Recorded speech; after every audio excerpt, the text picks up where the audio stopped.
morning and welcome. It's a lovely Friday morning, and it gives us so much pleasure to be coming through to you without any invitation. That is, getting through to you and having a place in your home. Good morning and welcome once again. My name is Yemi Adebayo. This is the Friday morning edition of Sports This Morning on your award-winning Channels Television. Today, there's a lot to talk about, and really not much time to waste. So I guess we just go to the headlines.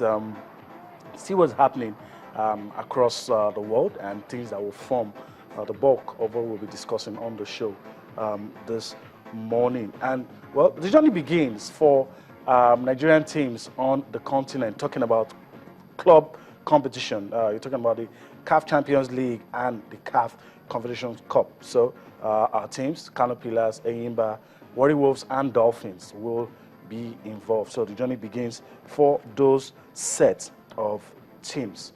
Okay, I'm hoping that will come up on your screen shortly. Also, the Golden Eaglets. Okay, that's it. Journey begins. Just talked about it now.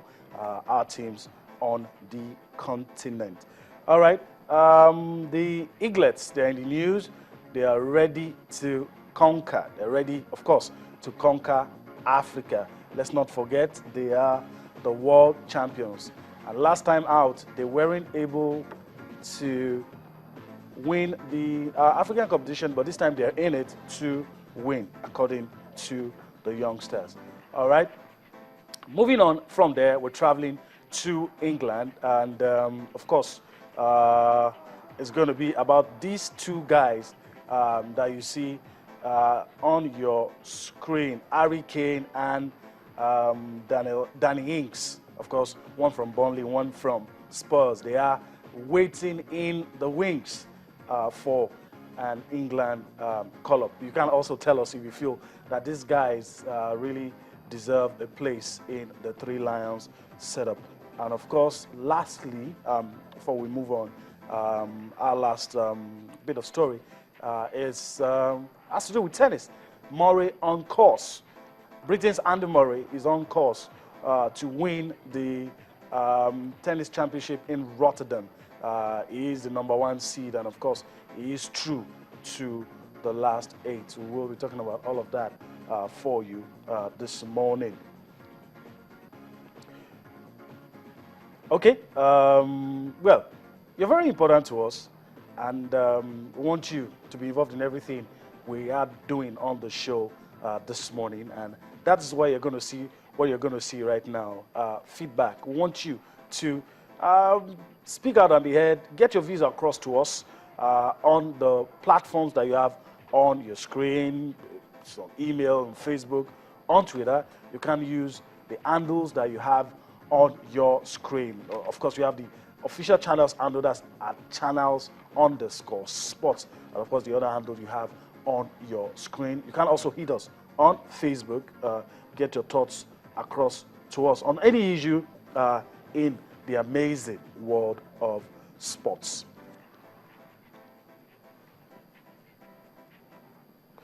Okay, let's go on a break, and while on the break, we're going to allow you to see the world's fastest man, his plans for 2015, what he has to say. We're talking about Jamaica's Usain Bolt. Let's listen to him, what he has to say about the events coming up in the year. What's up, Times Square? I give you Ignite. Runners, don't slack on me, guys. I'm still here with you. Yeah, I'm really pumped and excited because that's where it all begun. And for me, it's just a great feeling to go back there and to do my best and to even do better than I did the last time. So I'm really looking forward to it. Always West Indies, I think we always do good in the World Cup. When it comes down to a big competition, we always do well. So I'm looking forward to this one. We have great big hitters, so it should be good. It's always just great to be back here in New York. First time I broke my world record in front of many people, in front of a lot of Jamaicans also. So for me, I know there's a lot of Jamaicans here, so it's always just a special place to come back to our family here and everything. So it's always just wonderful. Okay. Hey, just to cut this spread out.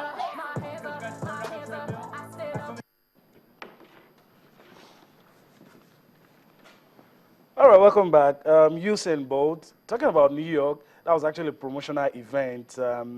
He braved the odds. I mean, it was a war against the weather, but he was there. He said he loved New York. And of course, talking about Beijing, China, that is where Usain Bolt grabbed the headlines, became one of the most popular athletes in history.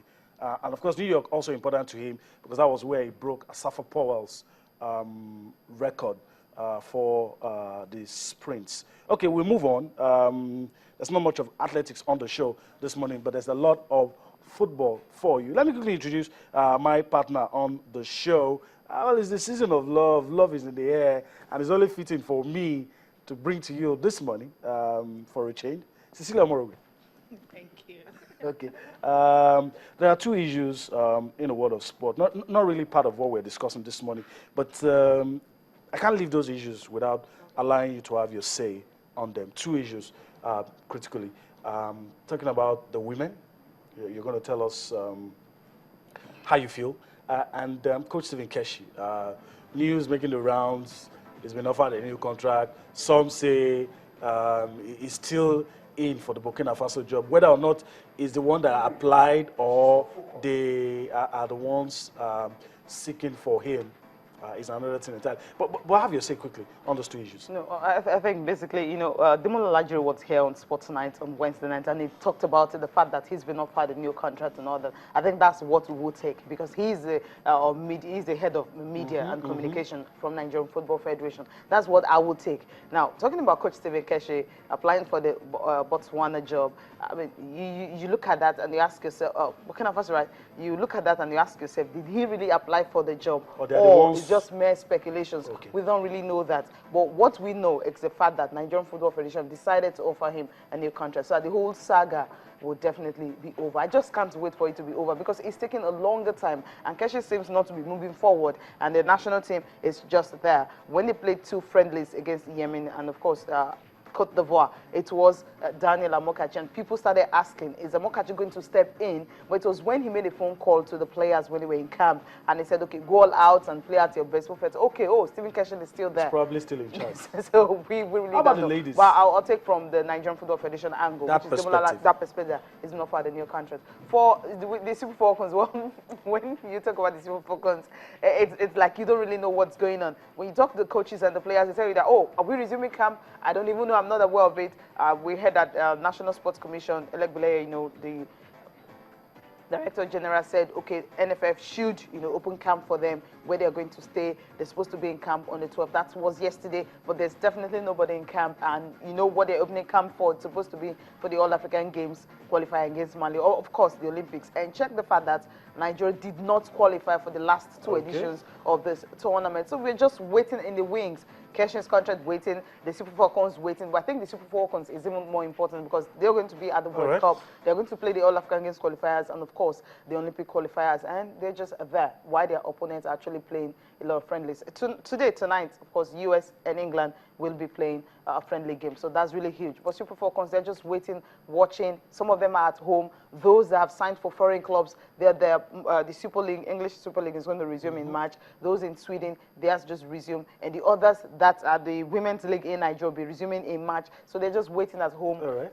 They can't even go anywhere. So they're like stuck. Okay, when will the letter come? So that someone warned me, but I didn't take that warning. I mean, if I allow Cecilia to talk about the Falcons, we're going to leave here and we're still going to be talking about the Falcons. But, it's not to criticize anybody. It's just to let us know that football is played by both men and women, yes. Boys and girls. So whatever you do for the boys, I think it's only fitting that you do for the ladies as well. And hopefully things will change soon. But let's get down to business and talk about the African Under-17 Championship. It's no longer news. Eaglets have arrived in Miami, safely. Yes. Even though some criticize the routes taken. But that's not the issue. I didn't like it. But because I wouldn't have allowed my son to travel by road to Nigeria. Especially what is happening. All right. This is what is going on in Group A.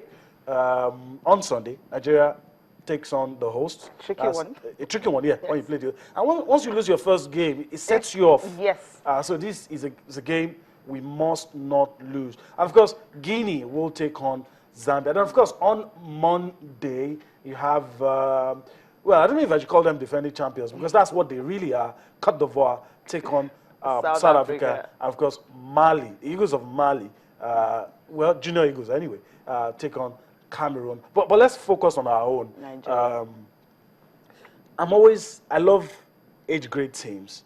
I've never, for one day, I've never decided not to support age grade teams, win or lose. They've always made me happy ever since I was a kid. And that is the same mentality I have anytime I see the age grade teams. And of course, because they are the future. But how far do you think this team will go?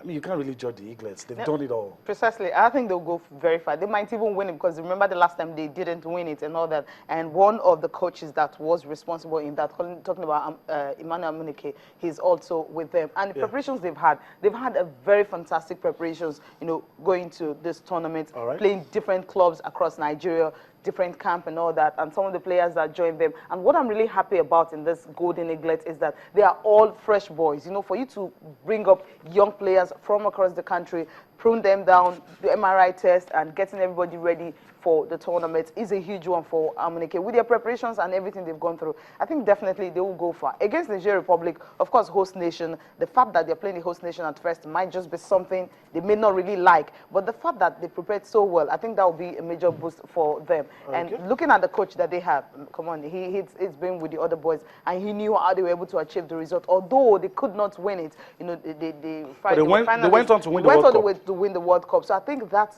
you can actually call them world champions because though not the same set of boys, but the fact that Golden Eaglets won it the last time, I think they are not African champions. Are definitely favorites for this tournament.